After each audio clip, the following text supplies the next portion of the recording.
Ecopolis, c'est le pôle de ressources francilien pour l'aménagement et la construction durable. On est une association de 200 adhérents, 17 salariés, et puis on fédère une communauté de plusieurs milliers de professionnels. Notre mission, c'est de contribuer au développement soutenable de la société en accompagnant l'évolution des pratiques des professionnels de l'aménagement et de la construction en région Île-de-France. On a été créé à l'initiative de l'ADEME, de l'Union régionale des CAUE et de l'Ordre des architectes, il y a maintenant presque 15 ans. Et on a aussi quelques partenaires spécifiques en dehors des services déconcentrés de l'État, l'AITF, l'ARS, la région Île-de-France, qui cofinancent certains de nos programmes d'action, dont vous avez pu lire quelques mots dans les dépliants qui étaient présents lorsque vous avez émargé. On a 4 missions principales en tant que centre de ressources. La première, c'est d'informer les professionnels, principalement via notre site internet et notre newsletter, ou la création de contenus inédits, comme des fiches à savoir et retours d'expérience dans notre site internet.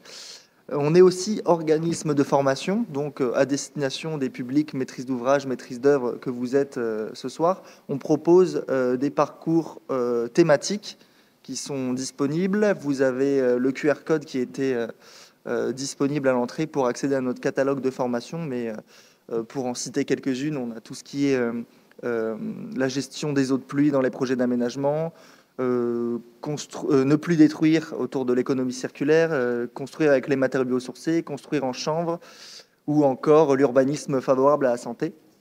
Notre troisième mission, c'est l'animation de tout ce beau monde, de ce petit réseau. Donc, plusieurs milliers de professionnels encore, je le rappelle, qui peuvent accéder à nos événements, comme ce soir, nos groupes de travail thématiques, ou encore webinaires, tables rondes et visites d'opérations exemplaires. Et la quatrième mission, c'est l'accompagnement opérationnel de projets.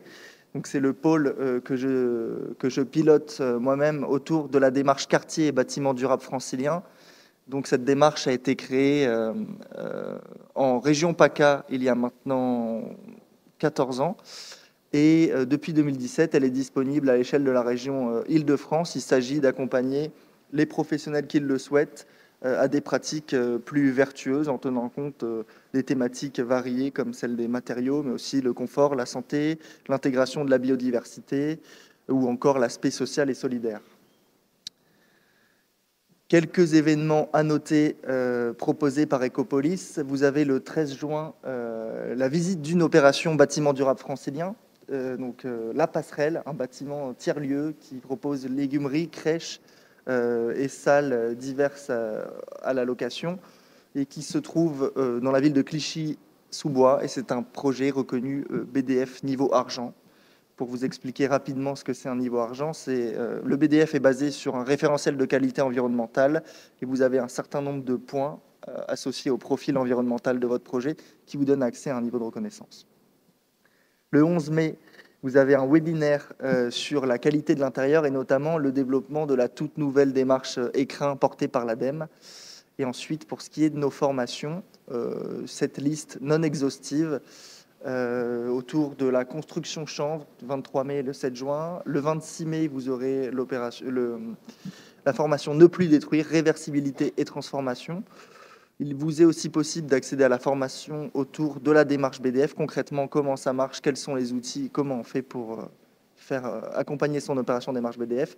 Et vous avez également, à destination des maîtrises d'ouvrage, une formation aux fondamentaux du bâtiment durable que vous, maître d'œuvre, pouvez préconiser à des maîtres d'ouvrage qui auraient des pratiques un petit peu datées et qui souhaiteraient se lancer dans la transition écologique, qu'il n'est jamais trop tard. Pour ce qui est des commissions quartier et bâtiments durables, donc ce sont des événements ouverts à tous. En quelque sorte, ce sont des revues de projet, puisque suite à l'évaluation par la maîtrise d'œuvre de son opération avec le référentiel de qualité environnementale, vous avez un collège de professionnels qui se réunit, 6 d'entre eux, pour venir attribuer des points complémentaires, une sorte de jury qui viennent compléter l'évaluation environnementale de ces projets. La plupart de ces événements sont en présentiel et c'est le cas des 2 prochains, le 25 mai et le 28 juin. Vous pourrez assister à une revue de projet de ces bâtiments durables franciliens et vous verrez que l'un des projets qui sera présenté ce jour est déjà passé par cette étape-là. N'hésitez pas, ce petit QR code qui est aussi disponible lors de l'émargement vous permet d'accéder à notre newsletter. Vous accédez aussi à notre site internet. Si vous souhaitez devenir adhérent d'Ecopolis ou faire accompagner votre opération en démarche bâtiment durable francilien, il est encore temps. Ça se fait via ma collègue Sarah Lafitte qui est chargée de développement. Et vous pouvez en savoir plus en me contactant ou en contactant ma collègue. J'ai oublié de vous dire que jusqu'à fin avril, pour ce qui est des formations proposées par Ecopolis, si vous vous inscrivez à deux d'entre elles, vous avez 15% de réduction. Je vais maintenant laisser la parole au co-intervenant du jour, Rémi Doucet, pour l'Ordre des architectes d'Île-de-France.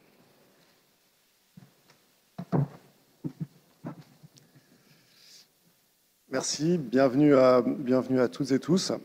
Bienvenue au Récollet, donc le lieu de l'Ordre régional des architectes qui vous accueille aujourd'hui dans le cadre de cette soirée co-organisée avec Ecopolis et consacrée à la rénovation.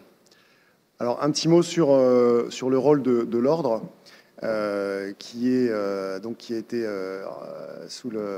cadré par la loi du 3 janvier 1977, qui est un organisme de droit privé chargé d'une délégation de mission de service public. Et donc, vos cotisations ne sont pas notre argent, mais sont soumis à un contrôle d'un commissaire public.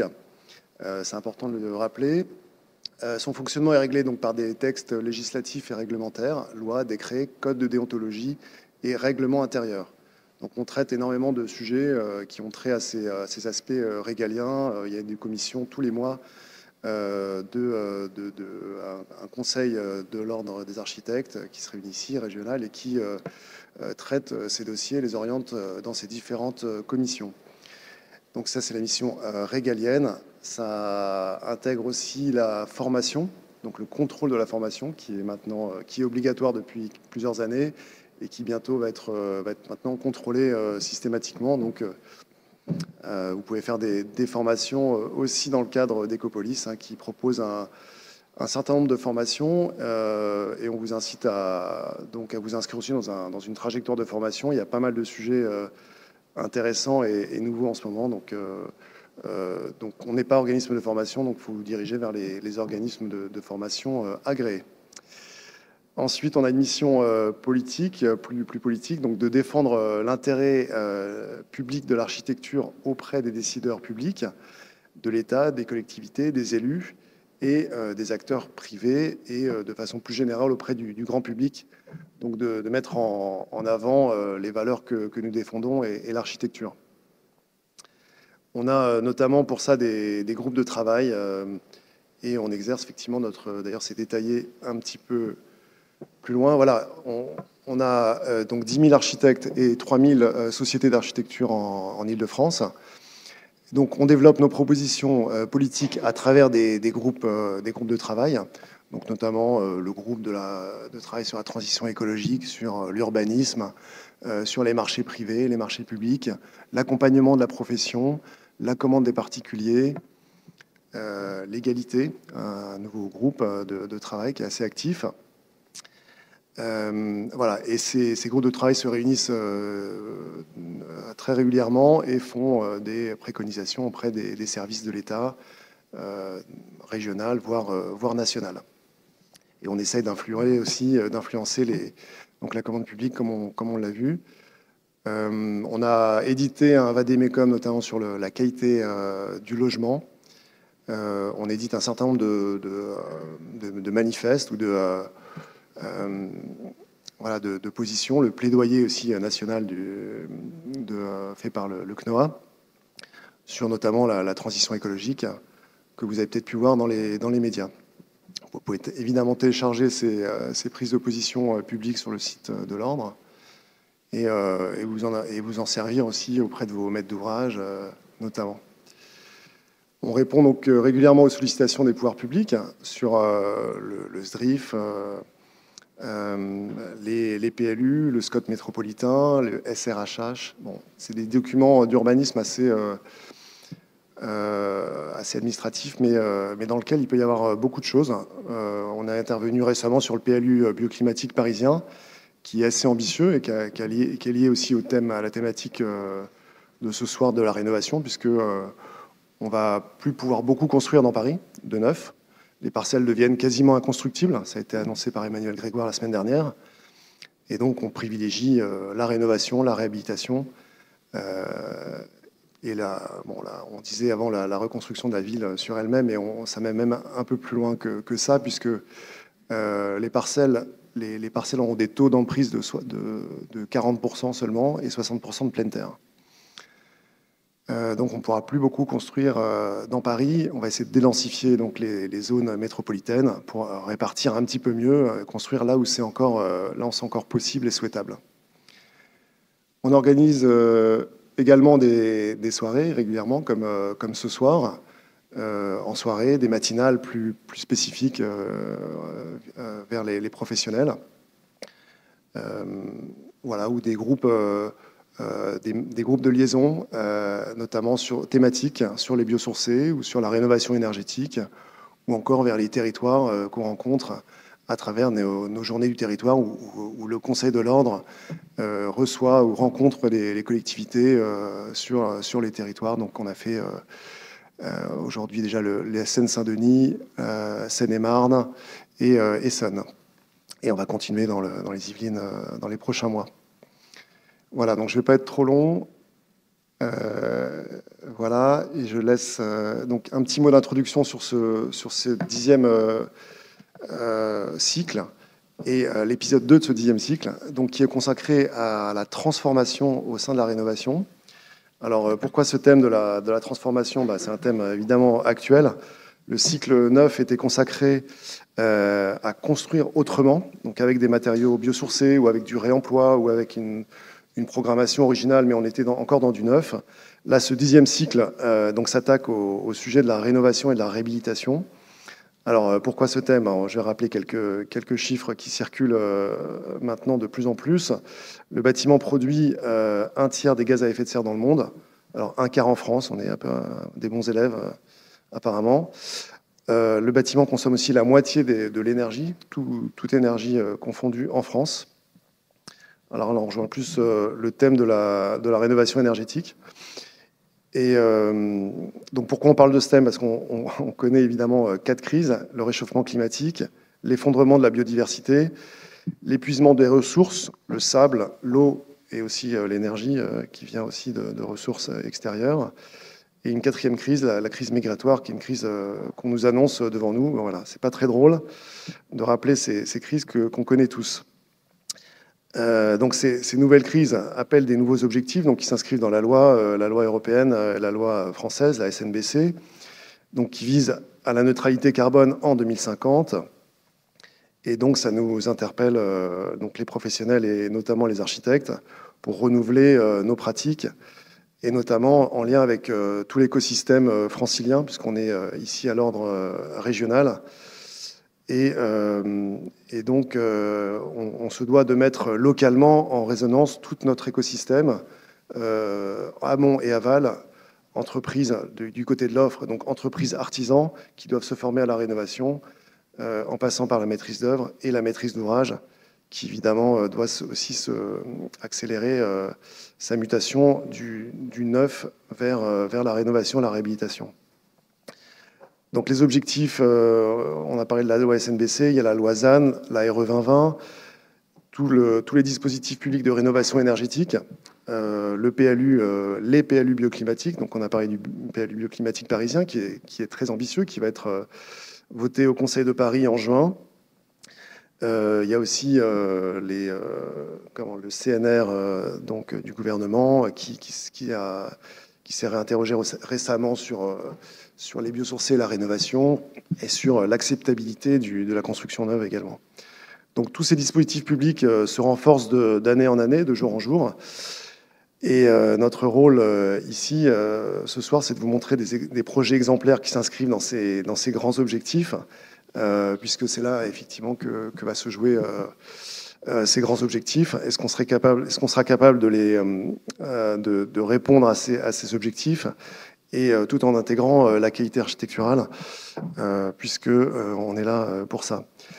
Donc rénover, réhabiliter, réemployer, requalifier, réparer, renouveler, donc tous les mots en re, qui deviennent aujourd'hui un peu incontournables. Et donc on va accueillir ces deux pionniers de ces re, l'atelier NZD et Young Architect, je crois, qui vont, j'espère, nous donner envie, sûrement, nous démontrer que c'est possible, que la profession et les professionnels sont prêts à relever ces défis. Voilà, donc je ne sais pas dans quel ordre, je crois que c'est Young Architect. Pardon. Voilà, les deux projets. Je vous passe la parole, Frédéric. Bonjour, je suis Frédéric Young, architecte. Je représente donc un petit atelier d'architecture qui s'appelait au départ Young Architecture, et pour des raisons récentes de développement, notamment dans le secteur muséographique, qui s'appelle maintenant JAMS. Quoi qu'il en soit, ça fait à peu près 25 à 30 ans qu'on traîne nos guêtres dans les problématiques de réhabilitation, de reconversion, de restauration, c'est-à-dire de travailler dans le déjà là dont vous venez de parler. Au départ, il est vrai que quand j'ai commencé dans cette pratique-là, la reconversion ou le travail dans le déjà là n'était pas forcément très bien considéré par nous autres, les architectes. C'était considéré comme une espèce de pratique un peu secondaire, en définitive. Curieusement, on est rattrapé actuellement par la réalité de ce qui se passe, et notamment des enjeux climatiques. Et cette reconversion, cette réhabilitation, cette intervention est dans le maintien d'un patrimoine, et pas seulement pour des problématiques culturelles, ce qui a été longtemps le cas du travail de mon atelier, puisqu'on a eu la chance de travailler notamment dans des musées, puis dans des reconversions industrielles. Cette réalité fait que on est à nouveau totalement en phase avec ces problématiques-là, avec évidemment des contraintes et disons des champs d'investigation nouveaux, parce que évidemment les considérations du développement durable, par exemple, sont assez immenses. Alors, je vais vous présenter, alors ce qui est assez intéressant, enfin, ce qui m'a toujours intéressé dans ces interventions dans le patrimoine, c'est de répondre à la fois sur qu'est-ce qu'on a fait là, en même temps de qu'est-ce qu'on veut faire là. Et curieusement, et on s'en rend compte, et je crois que c'est le libellé de la réunion de ce soir, c'est que le patrimoine donne des réponses à des interrogations et des problématiques ou des programmes contemporains. Et c'est ce pourquoi je me suis vraiment toujours battu, c'est-à-dire qu'il y a une espèce d'inversion actuellement assez malicieuse sur la forme implique, ou plutôt la fonction implique forme, puisque maintenant on part d'un existant et on va trouver les réponses à apporter à un projet, nourrir un projet contemporain. Donc pour moi, ça n'a jamais été ni négatif, ni une brimade, ni une espèce de retour en arrière. Évidemment, il n'était pas question de rentrer dans des problématiques ni de pastiche, ni de ce type de pratique qui ne m'intéresse absolument pas, mais réellement considérer le patrimoine comme ici, comme un espèce de territoire, comme une topographie qui est un peu particulière, puisqu'elle a été bâtie par des hommes, et dont on va prendre possession pour porter un nouveau projet. Alors, je vais vous présenter en fait un projet très particulier qui effectivement est accompagné par Léon Cook, que vous avez vu d'Ecopolis, dans le cadre d'un label BDF, donc bâtiment durable francilien. Il s'agit, alors je vais essayer de faire avancer les choses. Oui, il s'agit d'une piscine. Alors, il s'agit d'un concours de 2017.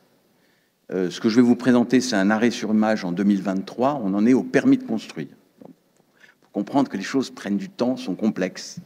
Je pense qu'il y aura sûrement des discussions là-dessus. Donc on en est au permis de construire 5 ans après. Le concours a été... c'est une double équipe d'architectes, puisque je travaillais avec mes amis d'Encore Heureux en association sur ce concours. Et puis, dans les 5 ans qui ont suivi, pour des raisons X, Y, il a été décidé entre nous que je continuerai cette opération, vu qu'il avait énormément de boulot de leur côté.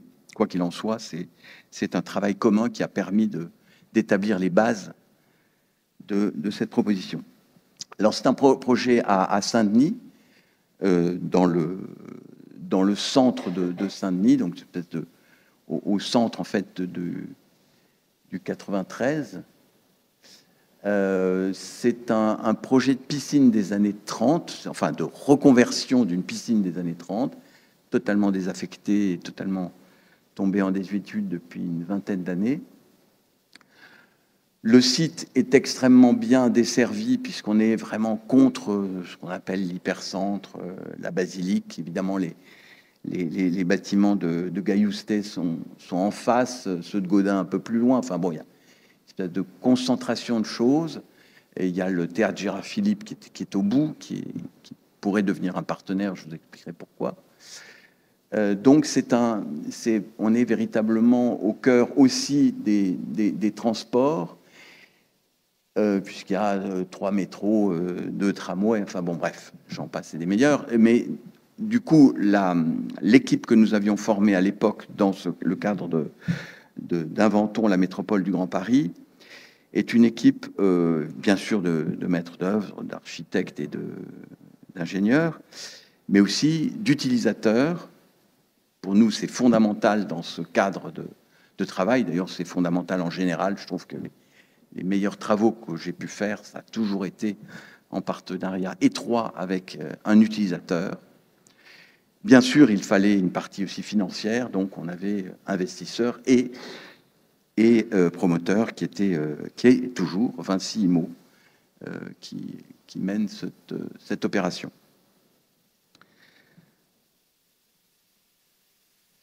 Alors le site, visiblement ça s'est décalé. Le site bon, je me rends compte que ça n'a pas tout à fait le bon PSD, mais c'est pas grave. Le site est ce rectangle rouge là que vous voyez. Je ne sais pas si je peux, si je peux peut-être. C'est cette parcelle là qui est en fait issue d'une grande parcelle avec le groupe scolaire qui est autour. C'est une parcelle municipale.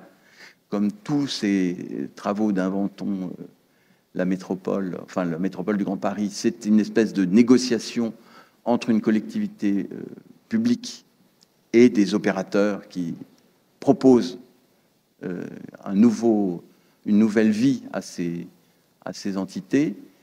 Nous sommes entourés d'un hôtel et d'un bureau, d'un immeuble de bureau le long de la place du 8 mai 45.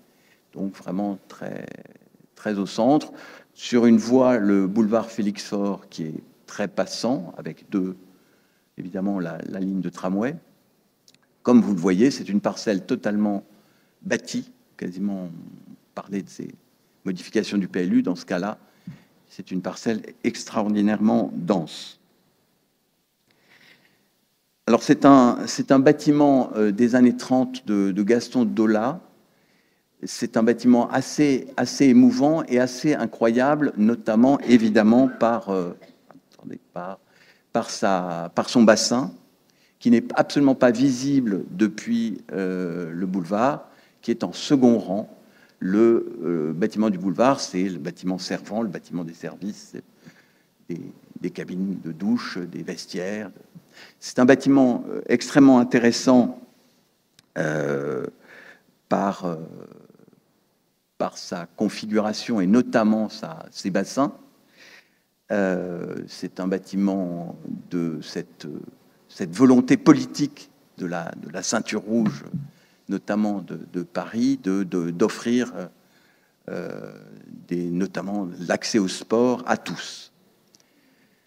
Il est clair que j'ai oublié de vous signaler quand même, je ne sais pas si je vous l'ai dit, dans notre équipe, l'utilisateur est un groupe formé autour de la Bellevilloise, qui est ce café qui a petit à petit développé toutes sortes de manifestations possibles, concerts, débats, expositions, et qui là nous accompagne et qui sera le moteur et de la programmation et de l'utilisation et de la nouvelle vitalité de ce lieu. Donc c'est un lieu qui va, on l'espère, offrir de façon autour d'un panel plutôt culturel, d'occupation plutôt culturelle, le même agrément, notamment aux Dionysiens et aux Parisiens en général, dans le cadre de cette reconversion.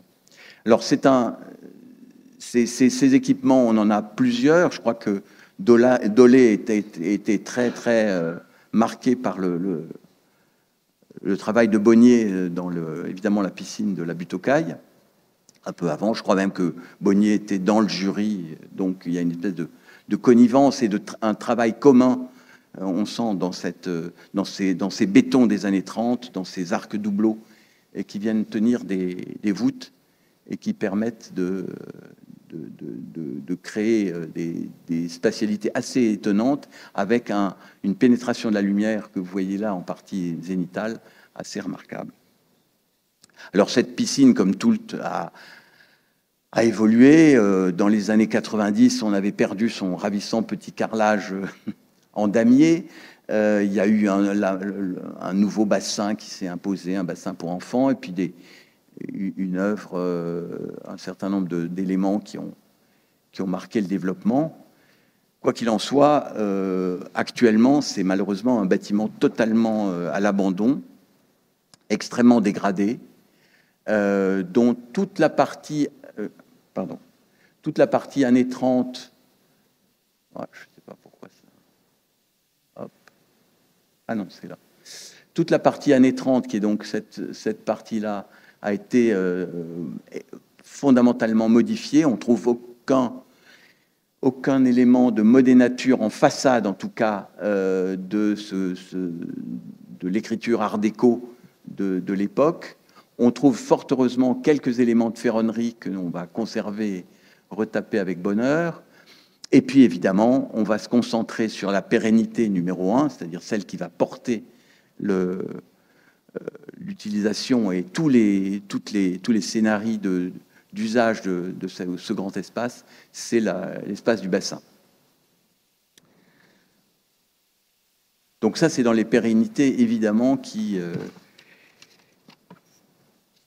vont nourrir le projet sur lequel on travaille.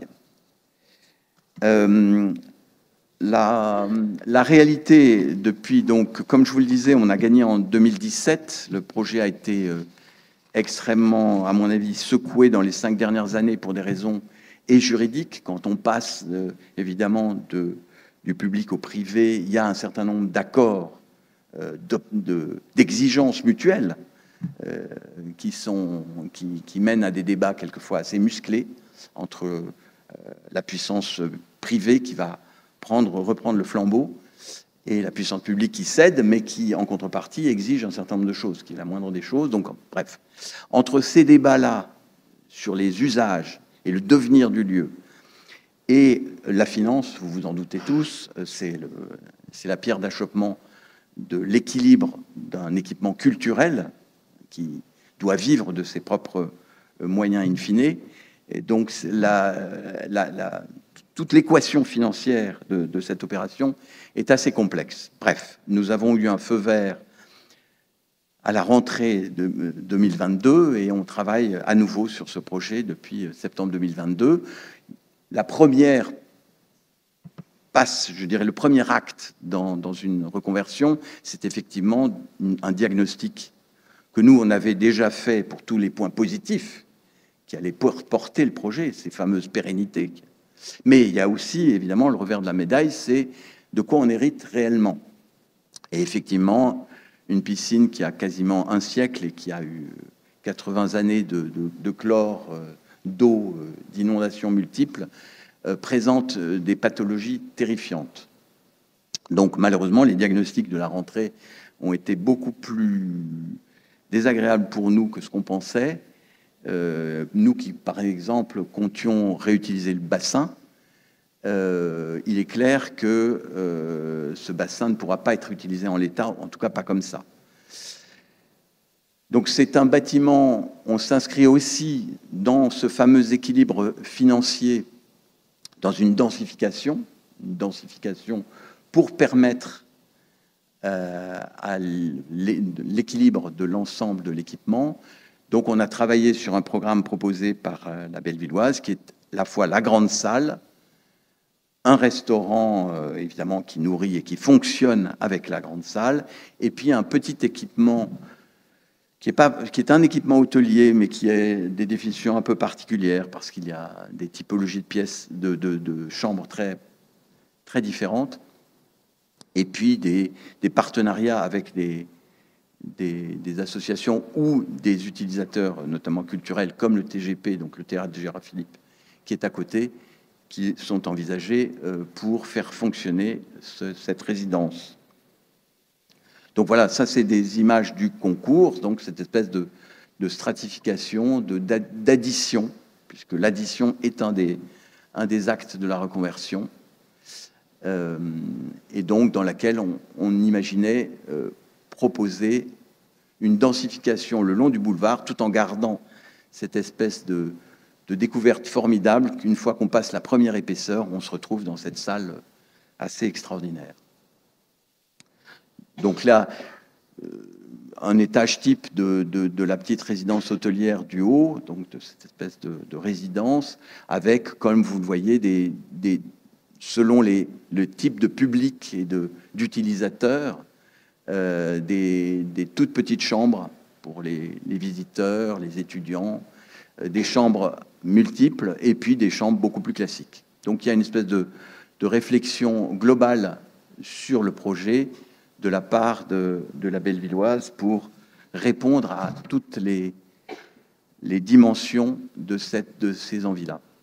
Donc ça, c'est toujours la perspective du concours, mais qui continue à porter le projet. Les références, évidemment, donc pour cette fameuse extension, cette fameuse densification, sont des espèces de clins d'œil, ou en tout cas se nourrissent d'un certain nombre de choses, comme le côté sériel des cabines de douche de cette période-là, ou des cabines de plage, et puis le travail géométrique des années 30, y compris dans les hôtels. Donc qu'on a repéré, par exemple, celui de Nancy, qui est typiquement de... Alors même si nos murs seront à ossature bois dans cette coque-là, les références ou les clins d'œil de cette période-là nous semblaient intéressantes à travailler. Donc le programme est relativement simple. Là, c'est toujours une perspective du concours qui permet de clarifier la façon dont c'est fait. Évidemment, la grande salle dans laquelle on pourra faire exposition, concerts, sport pendant la journée. Ça, c'est une salle qui souhaite quasiment fonctionner 24 heures sur 24. On peut avoir des enfants, puisqu'on est à côté d'un groupe scolaire, on peut avoir des enfants qui, pendant la journée, de l'événementiel à 18 heures, un concert, un débat, bref. Le fameux restaurant-café, il faut comprendre aussi que tout le rez-de-chaussée est 1,10 m au-dessus de l'espace public, ce qui permet d'imaginer effectivement une grande ouverture de ce café en équilibre entre la salle et l'espace public, qui est à la fois relativement protégé d'un boulevard extrêmement dense en activité.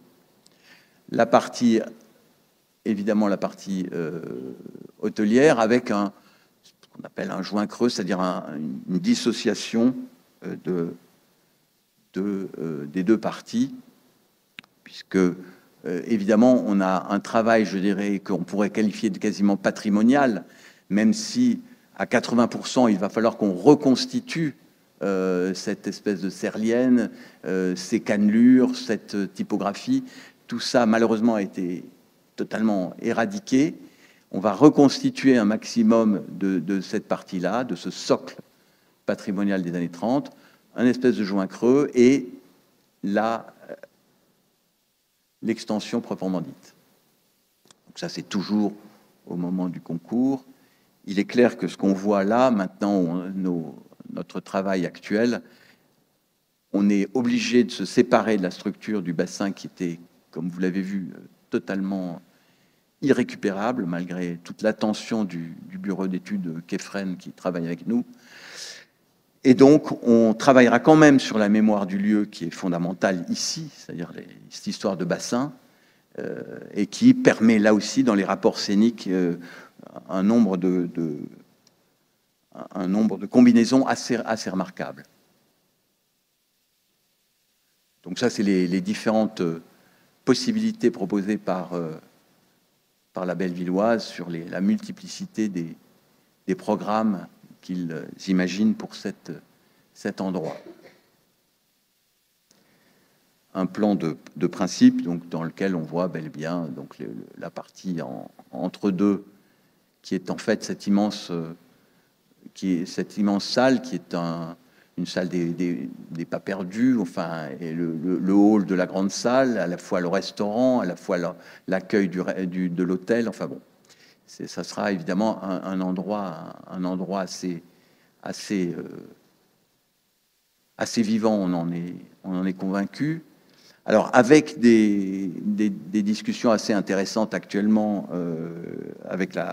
dans le cadre du permis de construire avec la préfecture, c'est-à-dire que il y a une espèce de syndrome, il y a une espèce de crainte d'attaque, de mouvements de violence, de terrorisme. Et donc, il y a des précautions qui nous sont demandées, qu'on n'attendait pas si vite, mais qui, dès le permis de construire, nous demandent de réfléchir à la protection de ce lieu public extrêmement fragile. Il est clair que le fait d'avoir un rez-de-chaussée à 1,10 m au-dessus du trottoir nous a permis de répondre sur un certain nombre de points aux demandes préfectorales. Voilà les perspectives donc, de ce restaurant sur 2 niveaux, donc 13 années 30 là aussi, en équilibre entre la grande salle et le boulevard. Et cette fameuse grande salle avec des problématiques très particulières, parce que si on veut y faire, enfin j'en parle un peu plus loin, si on veut y faire, si on veut y faire de la musique, évidemment la première donnée qui est extrêmement importante, c'est comment isoler cet endroit du reste du quartier. Comme vous l'avez vu, on est totalement en cœur d'îlot. Donc, comment empêcher que, évidemment, des émissions de 90 ou 100 dB puissent perturber et l'hôtel lui-même et tous les voisins. Donc, ça veut dire une boîte dans la boîte. Moi, en tant qu'architecte, effectivement, une boîte dans la boîte, ça me contrarie un peu, parce que je sais très bien qu'au niveau de l'élégance des arcs doubleaux béton, je vais avoir du mal. Donc, il y a tout un débat entre l'acousticien Jean-Paul Lamoureux à Vels, l'ingénieur structure, nous, pour essayer de trouver la meilleure adéquation. En plus, la forme de voûte, évidemment, acoustiquement, est une calamité. On le sait très bien, faire du concert dans une voûte. Donc là aussi, il y aurait une deuxième couche aussi pour corriger l'acoustique. Bref, il y a tout un débat là-dessus. C'est une des premières parties de la démarche environnementale qui était sur l'objet même du lieu, et notamment cette partie acoustique. Il y a les problématiques dont on a beaucoup parlé avec BDF, avec Léon par exemple, sur les problèmes de protection solaire. En partie neuve, on peut y répondre, et en partie historique patrimoniale. J'ai eu des débats avec l'architecte des bâtiments de France qui étaient intéressantes, et en amenant des dessins, ça c'est un dessin de Pingusson des années 30, on se rend compte qu'il est possible d'imaginer des stores qui vont protéger tout bêtement notre bâtiment, évidemment, c'est un bâtiment sans climatisation, donc il y a des problèmes évidemment de ventilation nocturne de la grande salle qui sera évidemment extrêmement sollicitée au niveau calorique, on suppose, puisque on peut y accueillir jusqu'à 800 ou 1000 personnes, ce qui est beaucoup. On sera en deuxième catégorie, on pourra monter jusqu'à 1400 personnes au total. Donc ça, c'est toutes les stratégies qu'on a pu imaginer et proposer. Alors, comme vous l'imaginez quand même, actuellement, ce que je vous montre, c'est un work in progress, c'est-à-dire que on va attaquer les études proprement dites. Tout ça va être extrêmement délicat entre les estimations à un moment où, tout le monde le sait, les prix ont tendance à être un peu délirants. Donc, il y a des arbitrages qui sont un peu difficiles. Donc, il y a des débats assez conséquents autour de ces problématiques-là sur lesquelles on s'est engagé et que nous souhaitons porter jusqu'au bout. Par exemple, un certain nombre de principes qu'on avait développés au concours sur l'eau. Actuellement, on est en train de se dire qu'on n'aura pas les moyens de les proposer. Alors, c'est un peu la mort dans l'âme. On regarde l'ensemble de l'équation financière, mais c'est vrai que pour un équipement culturel, trouver le juste point entre l'investissement et l'usage et ce que nous, on peut en amener au niveau des réponses qu'on souhaite amener, je sais on aura pas mal de débats sur ces sujets-là. Donc voilà les dernières images qui sont donc elles les plus récentes, proches du PC. Et puis les vues, parce que ce qui est intéressant dans le bâtiment de Gailloustet, le bâtiment de René Gailloustet est à plusieurs niveaux. Donc il y a des parties au sol, évidemment, qui s'ancrent sur le boulevard, et puis des galeries hautes. Donc il y a des visions sur le bâtiment qui sont assez intéressantes, y compris toujours dans un espace public, mais à 4 ou 6 mètres du sol. Merci, je crois que je vais passer la parole. Je suis prêt à répondre à vos interrogations.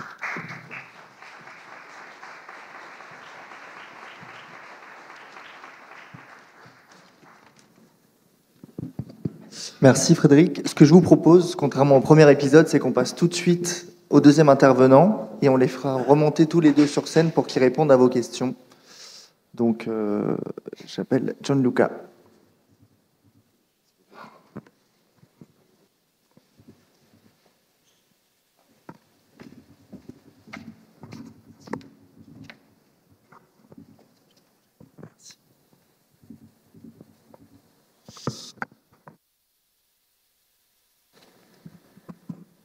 Bonsoir à tous.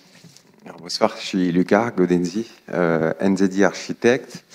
Je remercie déjà Ecopolis et l'Ordre des architectes de nous avoir invités à vous présenter ce projet. Donc, Descendez lentement, c'était une des écritures qu'on a trouvées dans ce bâtiment qui était assez incroyable. En fait, on se retrouve dans une rampe de parking dans un immeuble qui est en plein 17e et qui constitue un vrai élément architectural et un vrai élément urbain, parce qu'il se trouve en cœur d'îlot et il occupe l'intégralité d'une parcelle qui empêche plusieurs choses. La première chose, elle empêche aux voisins en fait de pouvoir voir tranquillement depuis leur fenêtre un peu le paysage. Il a une masse qui est assez incroyable. Et c'est un exercice qui nous a vraiment passionnés parce qu'on ne savait pas vraiment par où commencer. C'est-à-dire que c'était un concours de maîtrise d'œuvre qui était lancé par la RAVP, je crois il y a 2 ans ou quelque chose comme ça, il y a 2 ans et demi, qu'on a remporté et qui nous a vraiment passionnés parce que c'était une sorte d'objet un peu bizarre dans le paysage. C'est qu'il s'annonce, alors je ne sais pas si... En fait, il s'annonce sur eux avec une petite maison comme ça, un peu faubourienne, qui essaye de trouver son existence dans la rue Nollet. Donc, on est dans le 17e, j'ai oublié de le dire, dans une rue qui est très, très étroite et qui présente un petit redent comme ça sur rue. Et puis, en fait, elle cache derrière tout un imaginaire et tout un monde qu'il fallait un peu découvrir, quoi. Et donc, sur la photo, en fait, on voit l'échelle. Bref, c'était quelque chose qui nous animait. C'était un projet qu'on devait un peu trouver parce que on se trouve dans la logique un peu de la soustraction. En fait, les réhabilitations, les transformations, c'est plutôt le mot qu'on aime bien à l'agence quand on a un exercice de ce type-là. C'est pas tant de rénover quelque chose, même si voilà, Rémi l'a bien dit, il y a beaucoup de mots ou de verbes qui pour décrire en fait cet exercice commence par quelque chose. En fait, en réalité, quand on se met dans la logique de la transformation, en fait, on change d'approche.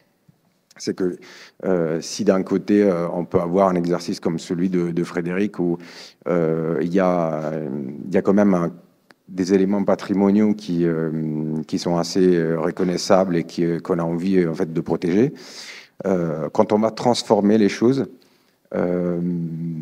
on peut perdre, ou des fois les exercices ils le permettent, ça dépend en fait quels outils on utilise, mais on peut se permettre en fait de travailler la notion de soustraction. On n'accumule pas quand on est en neuf, s'il y a un tabula rasa, on met un programme par-dessus. Ici, les choses devaient être différentes, c'est-à-dire qu'en fait, notre exercice était celui d'enlever. Et enlever, en fait, ça apporte plusieurs choses, notamment dans un contexte urbain assez dense comme à Paris. Quand on enlève, on désimperméabilise aujourd'hui. C'est-à-dire qu'on peut permettre aussi le développement de la pleine terre et on peut découvrir, en fait, on peut amener pas mal d'aménités à nos voisins qui n'ont jamais en fait découvert ce site-là. Donc ça, c'est une des questions qui nous ont quand même motivés dans cette question de la soustraction. Et ensuite, le programme étant un programme de foyers, en fait, on a 80 foyers, donc c'est 80 studios qu'il fallait construire dans un parking de 4 niveaux. En fait, ça interroge la notion de lumière. C'est que comment, en fait, on va trouver de la lumière dans un parking. Parce que là, les photos que Frédéric a montrées tout à l'heure, elles nous faisaient rêver. Ici, on est un tout petit peu... Enfin, avant de commencer, on se retrouvait vraiment dans un parking. Donc, quand vous visitez ça, la visite de site, on se pose la question de par où on commence. Donc, au-delà du fait de la trame d'un parking où on circule et on se gare, il y avait aussi des éléments comme ça, comme les rampes, qui permettaient en fait de monter aux étages. Et donc, ça reste quand même des sujets qui nous ont quand même assez interrogés sur qu'est-ce qu'on peut faire de tout ça. Et donc, l'approche, effectivement, c'est une approche de soustraction. C'est-à-dire que dans le premier cas, on se retrouvait, en fait, on s'est interrogé sur la possibilité de supprimer en fait cet immeuble-là, parce qu'on commence à faire de faisabilité au-delà de la question de l'intégration du programme. C'est plutôt comment les gens ils vont vivre dedans et qu'est-ce que ça peut apporter. Et on superpose après les réglementations et on voit qu'un immeuble de ce type-là, aujourd'hui, il est plus constructible vis-à-vis des réglementations en vigueur. Donc, la première piste, donc, une fois qu'on applique les prospects réglementaires, en fait, on voit que les choses fonctionnent relativement parce que difficile dans le paysage parisien d'aller construire un immeuble comme celui-ci, même s'il est schématique. Et donc, la logique de la soustraction fait que, en fait, on va créer des façades pour deux portions de bâtiments. C'est d'un seul bâtiment, en fait, on en fait deux face à face qui ont la même coupe, le même profil. Et en fait, on crée des façades et on apporte de la lumière dans le cœur du lot. Et ça permet d'un côté de créer en fait de la pleine terre, donc de désenclaver le site, mais de permettre à l'air de passer et à la végétation aussi de reprendre un peu le dessus. Et puis de faire aussi le bonheur de certains voisins qui n'ont jamais vu à travers la profondeur de la parcelle Alors que bon, bah, les autres, comme c'est un carré, on ne peut pas contenter tout le monde, quoi. Voilà. Donc, ça, c'est un plan masse. Après soustraction. En gros, dans le programme, on a une partie commune qui est une petite languette qu'on a laissée sur la partie nord de la parcelle, qui héberge des salles communes et une buanderie, etc., qui vont permettre, quelques bureaux aussi des gestionnaires, qui vont permettre aux habitants en fait d'avoir quelques éléments de logistique à l'intérieur du bâtiment.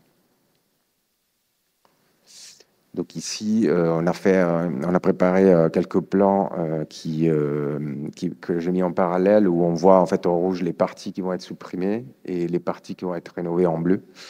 Et ça donne un peu l'entité des travaux et de la notion de soustraction et de la notion ensuite d'addition, etc. Alors, la plus grande partie, c'est celle-ci en fait qui nous a quand même pas mal interrogé, parce que cette parcelle elle est enclavée, et construire en cœur d'îlot, ça suppose en fait une certaine complexité, parce qu'on ne s'est pas enjambé alors sur une ruelle qui doit faire autour de 6 ou 7 mètres à sens unique, de pouvoir mobiliser pendant 2 ans et quelques des engins qui viennent et qui enjambent le bâtiment. Donc l'accès au parking, on a tout fait en fait pour essayer de créer des porches en dessus de ce bâtiment-là, de la petite maisonnette.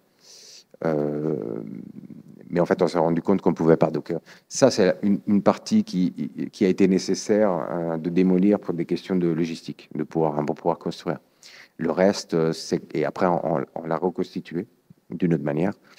Et ensuite, la partie centrale, en fait, qui part et qui permet des bâtiments qui sont donc monorientés, puisque la typologie, en fait, le permet bien, du studio. Voilà. Donc ici, on se retrouve au sous-sol, où on construit de manière un tout petit peu plus profonde toute la partie des locaux techniques sur rue. Donc on est au nord, la rue de Nolay, elle passe ici, et l'accès au chantier, c'est uniquement celui-ci. Donc ici, vous voyez la trame des structures existantes. Donc il faut imaginer que aujourd'hui, le parking, les voitures, elles sont garées sur des dalles qui font 10 cm d'épaisseur. Donc c'était assez... Même nous, on n'y croyait pas vraiment. Donc c'était quelque chose qui nous a vraiment interrogés. Ensuite, pour des questions acoustiques, on imagine bien qu'il faut intervenir sur ces dalles-là, mais on va du coup supprimer toute une partie centrale, y compris avec les poutraisons, et on les coupe de manière plus ou moins logique sur les trames, parce que on a quand même un programme qu'il faut respecter. Donc, les trames, elles peuvent correspondre des fois en fonction des immeubles que vous pouvez fréquenter, mais des fois, on les coupe un peu autrement. Donc ça, du coup, si je reviens en arrière, c'est le plan du rez-de-chaussée, où en fait la parcelle elle devient traversante. On passe sous un porche, il y a un petit local d'activité qui a une petite vitrine donc sur la rue Nolay. Et ensuite, on rentre au cœur de l'opération, où il y a un grand jardin en pleine terre, avec des locaux vélos. Et ensuite, la partie, donc la languette dont je vous parlais tout à l'heure, avec il y a une petite salle de réunion, et puis des bureaux et une buanderie. Et puis, on supprime en fait des trames pour pouvoir insérer les cages d'escalier, et ensuite on construit des chambres. Donc ça, c'est en sorte d'étage courant. Donc les rampes qu'on a vues tout à l'heure, en fait, elles vont partir. Voilà. Ça, c'est les trames des escaliers. Ensuite, on démolit la maison sur rue pour la reconstruire et continuer on la lie ensuite au bâtiment, et on propose des chambres. Ensuite, on arrive, donc ça c'était le plan d'étage courant. Au 4e étage, il y a une charpente métallique que vous avez vue sous les photos tout à l'heure, donc quand on dépose pour des questions en fait de vétusté, et puis le toit il est amianté, donc il faut le reprendre et la reconstruire en bois successivement. Et donc, voilà, très rapidement, donc la façade sur rue, quand on construit sur un rythme un peu faubourien, même si voilà, on construit un peu autrement, et la maison qu'on n'a pas pu sauver parce que c'était très compliqué voilà, de pouvoir construire un porche et permettre aux engins de rentrer, faire toutes les démolitions, etc. Donc là, en coupe, on peut regarder en fait la portion donc, du 4e étage qu'on supprime pour le reconstituer, pour avoir des hauteurs sous plafond convenables, et ensuite les isoler, on reconstitue ensuite les charpentes. Et puis nos voisins en fait qui retrouvent de la lumière une fois qu'on a supprimé la partie centrale de l'immeuble. On remplace toutes les menuiseries existantes sur les façades existantes, ensuite on refait un ravalement pour toute la partie périphérique. Quelques dessins, en gros, ça c'est une coupe qu'on aimait bien, en fait, c'est la succession en fait entre le neuf, donc c'est la petite maison qui est sur rue, et ensuite les niveaux du bâtiment réhabilité, sous lequel on vient intervenir, on vient isoler. Et voilà, la nouvelle extension, elle est construite en CLT. Les façades du bâtiment existant, ils sont en mob avec des grands vitrages et pour permettre à la lumière de rentrer encore du lot.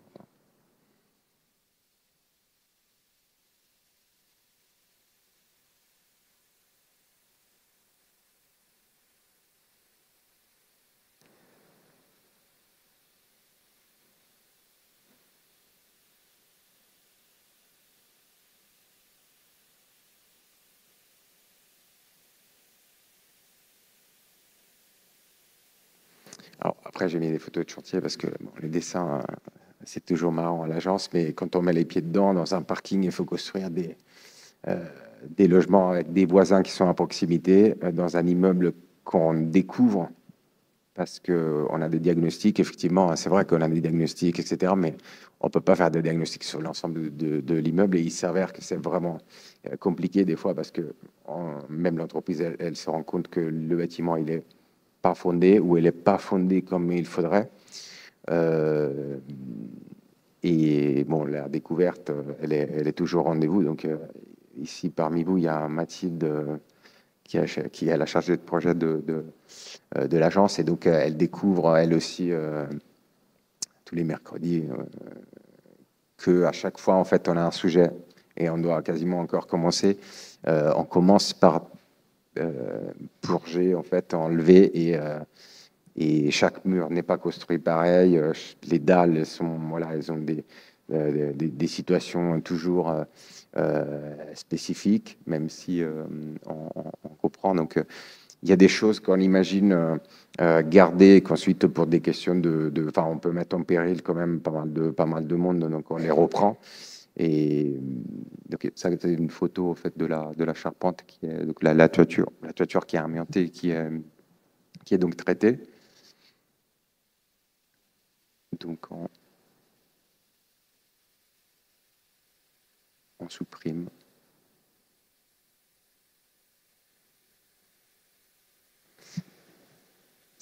Il faut imaginer, en fait. Il faut imaginer qu'il y a quelque chose qui va se passer. Mais aujourd'hui, ça, c'est un peu l'état des choses sur ce site.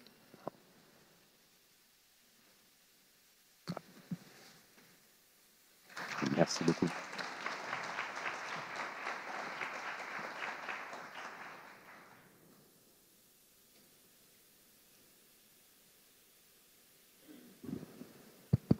Merci à tous. Je vais inviter les deux intervenants à s'asseoir sur les sièges là sur scène pour répondre à vos questions. Et n'hésitez pas, on va faire tourner un micro dans la salle. Posez vos questions, que ce soit à l'un ou à l'autre ou aux deux des architectes de cette soirée. On se donne à peu près 20 minutes pour ces échanges, questions-réponses entre vous et eux. Je donne le micro au premier qui lève la main.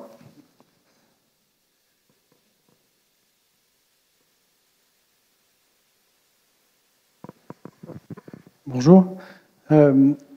Lucas, concernant votre parking, il y a eu un projet un peu similaire sur un cœur d'îlot qui se trouve à boulevard Jean Jaurès, c'était Paris Habitat. Est-ce que ce type de construction a fait l'objet de votre part d'une mutualisation de connaissances sur des projets un peu similaires. C'est-à-dire que cette dalle de 10, etc., c'est effectivement à chaque fois, on est dans le même cas, on se dit, ah, mais finalement, est-ce qu'on ne pourrait pas un peu tous ensemble mettre ça en commun?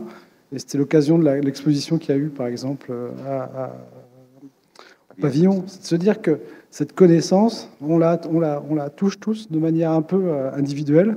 Mais finalement, est-ce qu'on ne pourrait pas rassembler ces données et se dire que, au lieu de réinventer l'eau tiède à chaque fois, qui a déjà fait ça, qui a déjà tapé là-dedans, etc. Est-ce que vous pensez que ce serait intéressant sur le patrimoine parisien qu'on arrive à mutualiser nos connaissances d'architectes?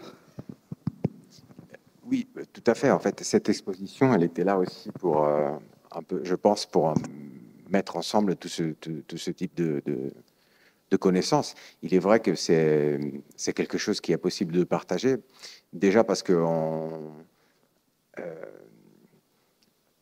dès qu'on trouve quelque chose, alors déjà, on est entouré, c'est ça qu'il faut dire, c'est que là, on parle entre architectes, c'est vrai qu'on est alors déjà architecte, mais on est entouré quand même de professionnels et d'ingénieurs qui sont là aussi pour nous aider. C'est eux qui amènent des solutions que des fois, nous, on aurait du mal à trouver. Et je pense que c'est une bonne idée de trouver une base de données sur, en tout cas, de la créer. De mettre à disposition des uns et des autres un retour d'expérience ou en tout cas des principes qui sont amenés les uns par les autres. Puisque, comme Rémi l'a dit tout à l'heure, si aujourd'hui on va être confronté en tout cas à construire la ville soit par soustraction, soit par transformation, etc. Il est vrai qu'il y a des immeubles qui ont été... C'est un peu comme aujourd'hui, c'est-à-dire qu'on développe des techniques constructives et dans 70 ans ou 100 ans, les personnes ou les professionnels qui vont travailler sur des immeubles qui ont déjà été construits, il faut qu'ils connaissent le moment en fait technique dans lequel un immeuble il a été développé. Et donc aujourd'hui, créer cette base de données, ça va servir à quelqu'un d'autre demain également, déjà pour savoir ce qu'il va trouver. Et ensuite, qui permet aussi aux professionnels d'aujourd'hui voilà, de trouver des réponses sur des sujets qui peuvent être similaires, je pense. C'est quelque chose qui est possible de faire, oui. C'est sûr. Moi, je suis assez d'accord sur cette mise en commun d'un savoir. Et à la fois, par la pratique de la reconversion et du déjà là, en fait, on est dans des système toujours un peu unique. Et on se retrouve toujours face à une histoire propre d'un bâtiment qui a eu sa propre vie, ses propres pathologies, ses propres dérives. Donc c'est assez compliqué de faire un corpus vraiment extrêmement scientifiquement. Je pense que les rapprochements sont extrêmement importants et intéressants entre nous. Mais comme le disait Gianluca tout à l'heure, on met les pieds, on ouvre une porte et on ne sait pas tout à fait ce qu'on va trouver. C'est quand même assez étonnant. Moi, je me souviens d'un concours, c'est pas pour raconter ma vie, mais un concours d'un musée où, au concours, j'avais parié sur le fait que en fonction de des plans qui m'avaient été donnés, c'était une accumulation de bâtiments autour d'une espèce de ligne. Cette ligne devait être une ligne de fortification. Alors, dans un concours, on peut se dire, on y va, quoi. Ça devient tout d'un coup un élément très fort du projet. Ça devenait même un référent formel, enfin un espace référentiel majeur, puisque je voulais dégager cette fortification pour créer les circulations. Il s'agissait d'un musée. Mais une fois qu'on passe à l'acte, c'est très compliqué. Je me souviens avoir eu des moments de grande tension parce qu'on n'était absolument pas sûr de trouver ce mur d'enceinte du 14e intact jusqu'en bas, et y compris le maître d'ouvrage qui nous avait fait gagner le concours, lui-même avait quelques frayeurs. Autrement dit, on est toujours face à une aventure quand on se jette à bras-le-corps dans un bâtiment qui soit extrêmement classique comme tous ces garages dont tu as fait un très très bel objet, je trouve, très très belle proposition. Mais on a toujours des aventures assez incroyables dans ce domaine-là.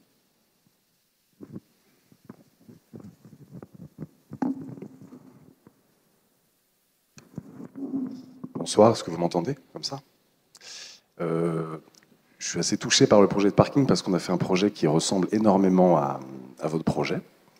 Et il y a certaines questions qui sont revenues, donc j'avais 2 petites questions. Ça concerne surtout les planchers. Alors, ça peut paraître un peu technique, mais je pense que c'est intéressant aussi pour les projets de réhabilitation en général. On avait, nous aussi, sur un parking de Gambetta, des planchers qui tenaient à peine 120 kg par mètre carré. Il fallait faire un lieu avec des salles de spectacle qui devaient reprendre entre 500 et 600 kg par mètre carré. Et donc il y avait 2 questions. Il y avait la question réglementaire, puisque pour pouvoir conserver un bâtiment sans considérer que c'est une reconstruction, la mairie de Paris nous avait demandé de conserver au moins 50% de la surface de plancher. Donc c'est ma première question. Est-ce que vous avez conservé 50% de la surface de plancher? Et si ce n'est pas le cas, est-ce que ça a été l'objet d'une négociation avec la mairie? Et deuxièmement, comment vous avez fait pour garder des planchers qui ne supportent pas au moins 250 kg par mètre carré? Enfin, j'imagine que c'est peut-être la charge d'exploitation qu'il fallait atteindre. Mais comment réglementairement et structurellement vous avez fait avec ces planchers? Voilà.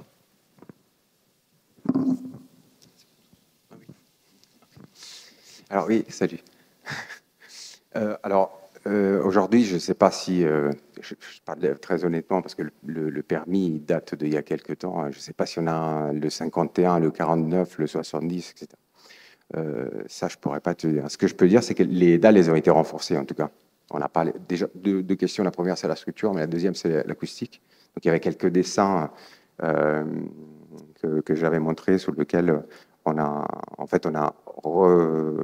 reproposé des poutres dans l'autre sens. Il y a on a coulé par-dessus, on a referraillé, etc., pour permettre en fait à ces dalles de se comporter normalement et de pouvoir recevoir en fait les charges qu'il fallait. En réalité, c'était l'acoustique qui nous intéressait à protéger, parce que, enfin, en tout cas, à remettre en place, parce que les hauteurs sous plafond qu'on avait, elles étaient généreuses, mais quand on a fait le concours, on ne savait pas jusqu'à quel point en fait on devait renforcer du point de vue acoustique ces éléments-là. C'est-à-dire que du point de vue uniquement de la structure, cela n'a pas posé des réels problèmes. C'était plutôt, est-ce que uniquement avec le béton en rechargeant, mais ça n'avait pas été le cas parce qu'on a dû tout réisoler. Si acoustiquement, en fait, ce système-là, il fonctionnait. Sur la partie neuve, on était en CLT, donc on a essayé d'être le plus fin possible, et on a des planchers plus ou moins qui vont tourner autour de 45 cm, charpe, etc., plus isolation. Mais sur la partie vraiment en béton, on n'a pas eu de sujet particulier, ou en tout cas, personnellement, en tout cas, on a pu les passer avec nos ingénieurs de manière assez agile. Voilà. On n'a pas rajouté de poteaux, c'est ça que je me rappelle, c'est qu'on n'a pas rajouté de poteaux, on a plutôt rajouté des poutres, ensuite on a coulé par-dessus, on a referraillé. Mais j'aurais d'autres informations, peut-être un peu plus croustillantes, si c'était là-dedans que tu veux, voilà, si tu veux avoir des informations, mais volontiers. Il faut que je révise un tout petit peu. Mais...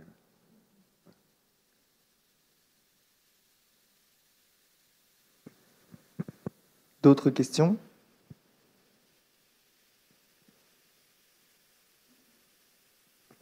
Je peux juste ajouter une chose. Effectivement, sur ces histoires des 50%, ça nécessite toujours une négociation avec la ville. Évidemment, la ville veut absolument bloquer tout façadisme.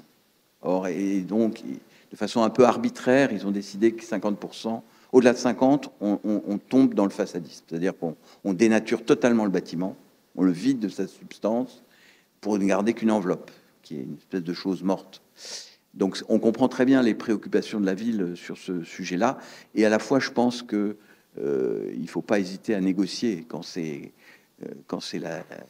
véritablement le projet qui a une légitimité à effectivement dépasser éventuellement cette limite des 50%.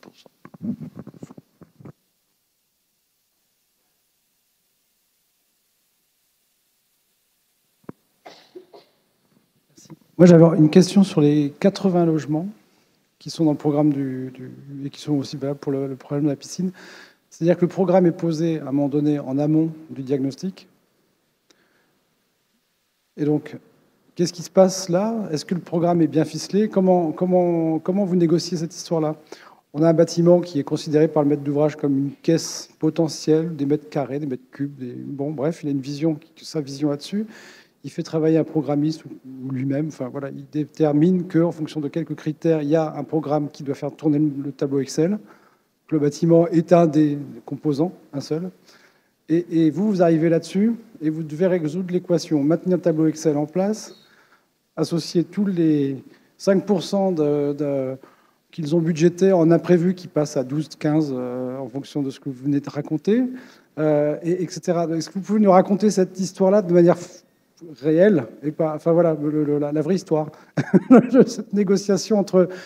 Parce que est-ce qu'on ne peut pas inventer une méthodologie qui ferait que on pourrait envisager un accompagnement du maître d'ouvrage sur son programme parallèlement à l'avancement d'un diagnostic précis? C'est-à-dire que voilà, il y a une temporalité entre les deux qui est toujours décalée et qui nous met parfois dans l'embarras et qu'on essaye de réquestionner.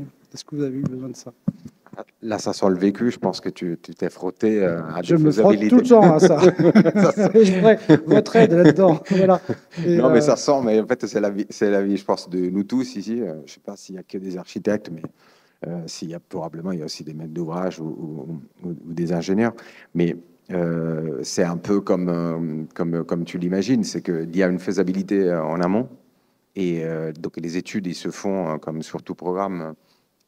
Je l'espère, en tout cas, là, ça a été le cas.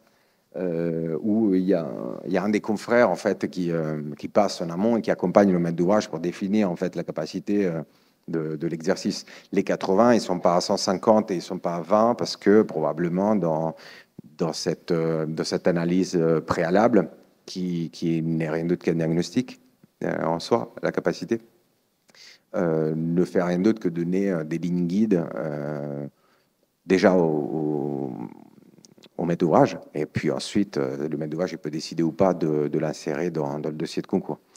Mais c'est nécessaire. En réhabilitation, enfin, ou en transformation, je pense que c'est nécessaire, mais c'est déjà le cas sur des opérations on va dire de maîtrise d'œuvre un peu classique, où la capacité doit être un minimum intégrée dans le dossier.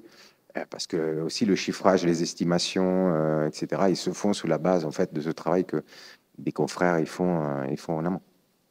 Après, c'est vrai que l'histoire elle est fluide parce qu'aujourd'hui il est en train de se construire, mais je peux t'assurer que pendant les 2 mois et demi du concours, c'était pas fluide du tout.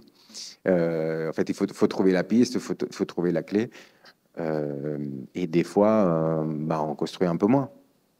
On donne des réponses, on trouve des stratégies où on dit probablement il faut en faire un tout petit peu moins parce que c'est pas bien, ou au contraire en fait on trouve des zones où on peut densifier, ou parce que c'est plus intéressant de densifier des fois, et on peut peut-être trouver un peu plus à construire. Mais oui, ça se fait comme ça se fait avec une faisabilité, et je pense que des fois les faisabilités correspondent pas aux demandes. Ça peut arriver. Là, heureusement c'était pas le cas. Après, je sais pas si c'était un peu pareil. Alors, dans le cas de la piscine, puisque c'était dans le cadre du concours Inventons la métropole du Grand Paris, c'est à nous, c'est-à-dire nous au sens large, notre équipe, de proposer le programme. Donc c'est un peu différent. Et s'il y a eu un programme de densification et d'hôtellerie, de cette espèce de résidence, en plus de la grande salle et de son restaurant et de sa salle n'est pas perdue, c'est le choix d'un équilibre économique. Donc, mais cet équilibre économique, ce qui est intéressant, c'est qu'il a été fait en amont dans l'équipe de conception. Et puis bon, alors je dis pas qu'il n'y ait pas des négociations assez trapues entre les différents membres de l'équipe, notamment entre les investisseurs, les promoteurs et les maîtres d'ouvrage, les utilisateurs ou les maîtres d'œuvre. Mais globalement, c'est un projet. Le programme fait partie du sujet du concours. C'est-à-dire, on doit présenter aussi un programme qui va fonctionner. Et donc, l'idée de la Bellevilloise, c'était de dire, on va faire une espèce de grande maison pour les artistes qu'on reçoit là, pour les débats, pour ceci, pour cela. Et cette grande maison sera ouverte au-delà d'un restaurant. Elle sera aussi ouverte au logement. Donc, c'est plutôt un projet global dans ce cas-là, mais qui venait pas d'un programmiste ou d'une entité externe à notre équipe.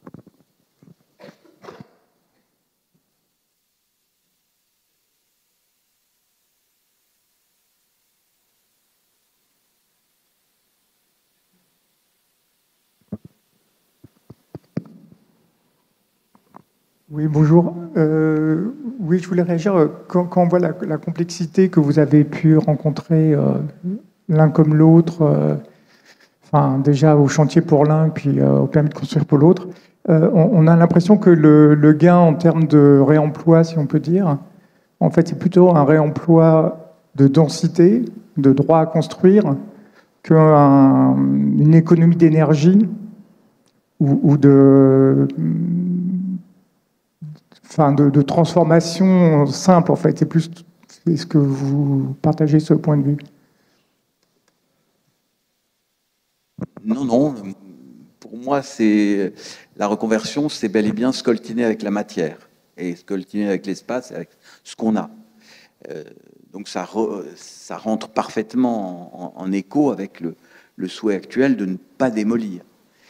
Et donc, les pérennités dont je parle, c'est toutes les qualités du bâtiment, et ces qualités, elles vont porter le projet. Cette cathédrale autour d'un bassin, elle va porter le projet. Jamais personne, le moindre promoteur, le moindre opérateur actuellement, ne nous proposerait un programme avec une salle qui fait 11 mètres de haut, libre, et jamais. Donc ça, c'est de l'existence, c'est du dur, c'est de la réalité. Donc non, c'est pas seulement du droit à bâtir, c'est véritablement redonner un souffle, un déjà là qu'on va amplifier, sur lesquels on va s'appuyer. Et toutes ces qualités-là, elles sont réelles, elles sont physiques.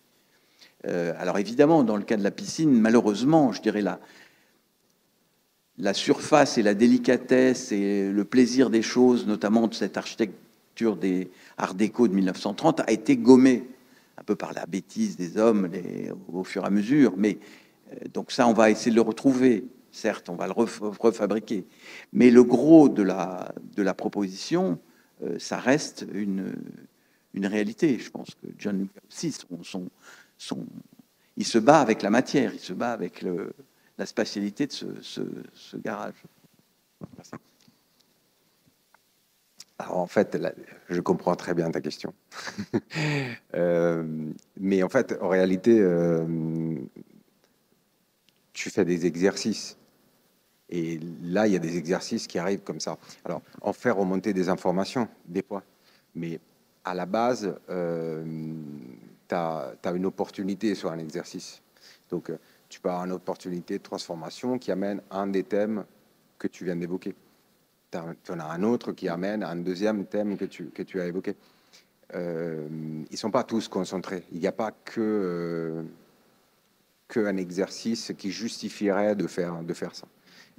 Quant à un bâtiment comme celui de Frédéric, je pense qu'on est probablement tous assez d'accord sur le fait que ça ne sert à rien en fait, de descendre cette salle qui a cette morphologie et qui a ces qualités-là et qui a cette histoire-là.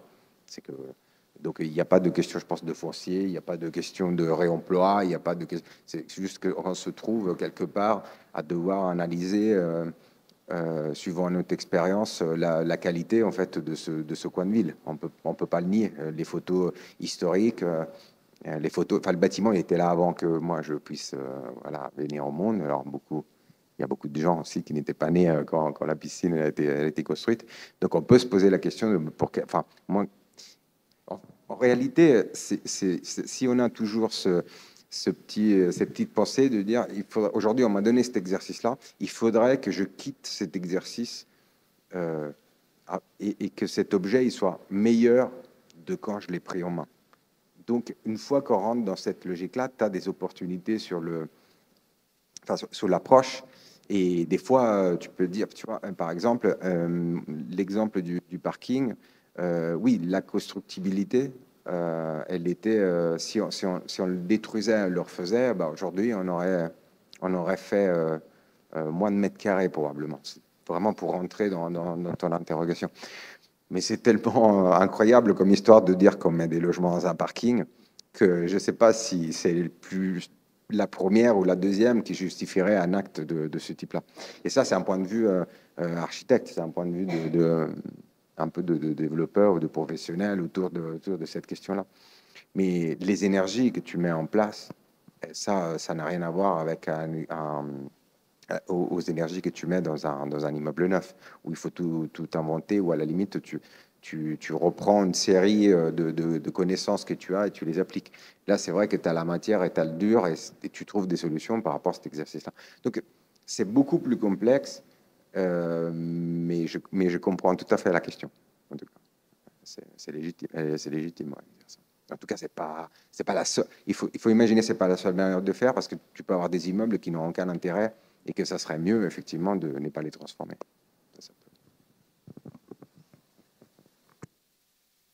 Une dernière question.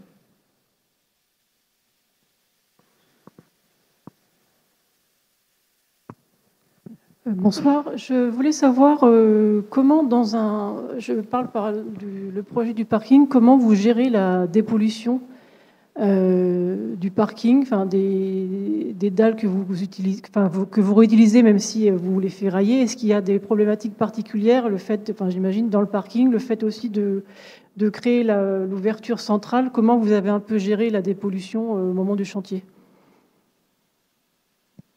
Alors, on n'a pas inventé des méthodes nouvelles ou des systèmes à proprement parler. On a une charte chantier propre, comme dans plein d'opérations. Donc, en fait, on a une phase de désamiantage et curage. Donc, il y a des entreprises spécialisées.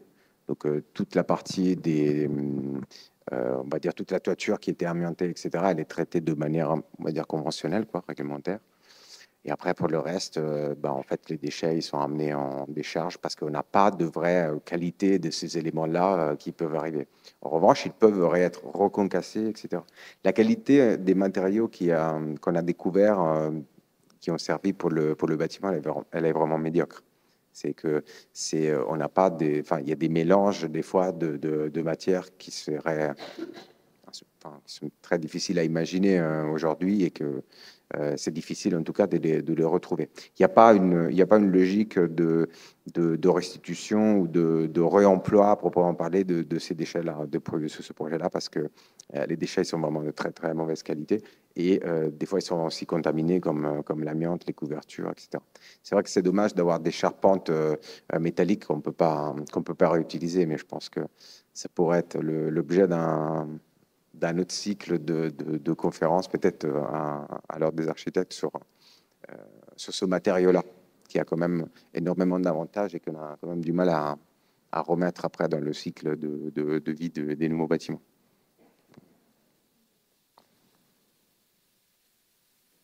On vous entend. En fait, ma question, c'était pas tant sur l'amiante elle-même, c'était le fait de dire, comme en fait, il s'agit d'un parking, j'imagine qu'il y a aussi plein de pollution liée à l'essence, etc. Est-ce qu'il y avait des problématiques particulières au fait de conserver certaines dalles, alors même si vous les isolez en dessous, si vous rajoutez quelque chose, est-ce qu'il y avait des contraintes particulières ou non? Non, c'est vrai que c'est curieux, mais dans les diagnostics, on n'avait pas de spécificité sur les hydrocarbures, etc. Ça, c'est vrai.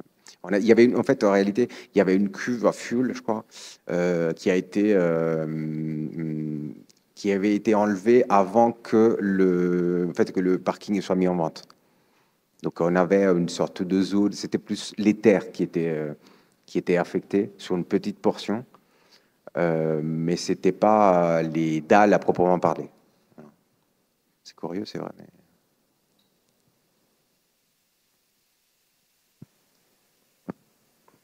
Est-ce qu'il y a une toute dernière question avant qu'on passe au petit banquet? Enfin, c'est un grand mot. Hein.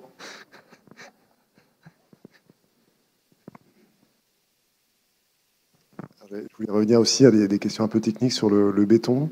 Parce qu'on entend souvent que le béton est finalement se dégrade plus vite que prévu. On l'a vu avec le pont de Gênes. Et je suis étonné que ce que vous arrivez à faire avec le béton. Donc, est-ce que, moi, j'imagine que vous avez des ingénieurs des bétons. Est-ce que vous avez dû reprendre, enfin vraiment faire un... Je ne sais pas quels sont les outils qui permettent de reprendre ces bâtiments. Est-ce qu'il y a un risque? Parce que, bon, j'imagine que vous avez... Alors, dans le cadre de la piscine, on en est qu'au diagnostic, certes, mais ils ont été assez catastrophiques. Oui, effectivement, les bétons ont souffert au point de n'être plus capables de continuer une vie de porteur possible. Ça, c'est vrai. Notamment pour tout ce qui est la sous-face du bassin, dans lequel il y avait toute la machinerie, et évidemment des quantités de chlore, des quantités de produits chimiques assez terrifiants, plus cette zone de Saint-Denis est inondable. Donc l'eau monte régulièrement, elle monte quasiment d'1,20 m dans les sous-sols. Donc oui, certes, ça c'est des bétons qui ont souffert de façon considérable. Les bétons des années 30 sont, je l'ai vu dans d'autres projets, sont souvent assez fragiles, sont souvent nécessitent un certain nombre de précautions, avec un certain nombre d'opérations comme la passivation, comme la mise à nu des aciers, la passivation, l'utilisation de mortiers de réparation. Mais ça reste totalement envisageable pour redonner un nouveau souffle à ce matériau. C'est vrai qu'il a eu une espèce de mythe entretenu depuis plus d'un siècle sur le côté éternel du béton. Non, on se rend compte que c'est un matériau qui a son propre cycle de vie, ses propres fragilités, comme tout matériau. Mais je trouve quand même qu'on arrive à intervenir de façon assez efficace sur des bétons. Je parle par exemple les magasins généraux de Pantin qu'on a eu la chance de pouvoir retaper, qui sont aussi des bétons des années 30 assez grossiers, puisque c'était une grosse étagère technique. On a réussi quand même à sauver, je dirais, quasiment 100% des bétons in situ et à leur redonner un souffle assez sérieux, j'espère en tout cas. Alors, je pense que effectivement c'est plutôt simple. Enfin, en tout cas, on a l'impression qu'intervenir sur le béton, c'est assez facile parce que il doit y avoir un savoir-faire. Enfin, il y a sûrement un savoir-faire chez nos ingénieurs qui permettent en fait de connaître de manière assez poussée en fait ce matériau, leur mise en œuvre en fonction de la période. Nous, ce qu'on a trouvé, c'est que c'était un bâtiment qui était un peu maltraité et que donc il fallait quand même intervenir. Donc les reprises en sous-œuvre, il y en a eu énormément. Toutes les fondations, la transformation fait que comme tu changes de charge d'exploitation, il faut intervenir en sous-œuvre vis-à-vis des voisins, etc. Mais ce qui est assez, je pense que ce qui est assez éloquent, je ne sais pas si à Pantin c'était la même chose, mais tu te rends compte de la finesse en fait des éléments, pas forcément parce que c'était un parking, mais autrefois la matière, elle était beaucoup plus, on travaillait peut-être de manière un tout petit peu plus économique autour de cette technologie, probablement parce qu'il y avait une autre réglementation, parce que ça suffisait. Alors qu'aujourd'hui, en fait, dès qu'on travaille autour du béton, les sections elles sont beaucoup plus importantes qu'avant. Donc, je ne sais pas si c'est enrobage ou si cette quantité fait que peut-être que les éléments ils vieillissent un tout petit peu mieux. J'en ai aucune idée, mais c'est vrai que c'est un constat qu'on peut agir plus facilement si les bétons ils sont maltraités aujourd'hui, si on les récupère.